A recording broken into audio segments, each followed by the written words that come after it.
So what were some of the characteristics that you saw differentiated the successful ones from the others, especially in the interviewing process? Okay, in the interviewing process, I think I've done quite a few interviews. We're hiring a senior PM in Dublin, by the way, for my team. So I think let me talk about the red flags rather. I think that's a better way of answering. A lot of people talk about what to do right, but the biggest red flags is not being structured in communication. I think that's the biggest killer. I mean, I've seen people just go rant about things for, whatever they say makes sense sometimes, but it's just so all over the place.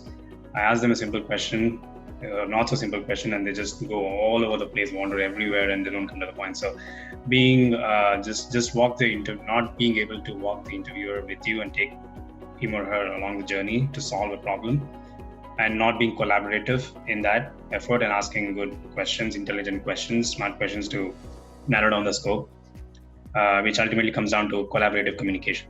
If that is absent, I think that's the biggest red flag there. You might be smart, you might know a lot about the market, about the product, but if you're not able to do that collaborative problem solving, then it's a failure. That is one thing. Second red flag is not thinking about the users and just thinking from a pure solutioning, like jumping into the solutions way too early, way too early. I think as PMs, you spend a lot of time on the problem space, in the problem space.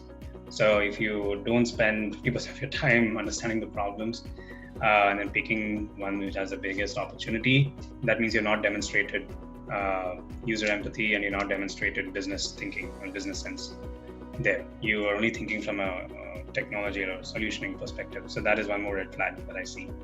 And third thing is I've seen people who don't talk about numbers and metrics, or I mean, it's important to quantify things and use a very clear criteria for picking something, for talking about the trade-offs. I mean, you should have a clear framework in your mind, a criteria that you are selecting.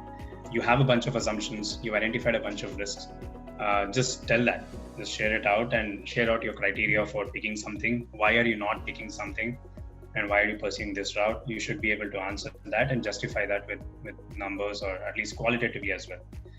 So that is, I think these are the three things where people tend to falter a lot.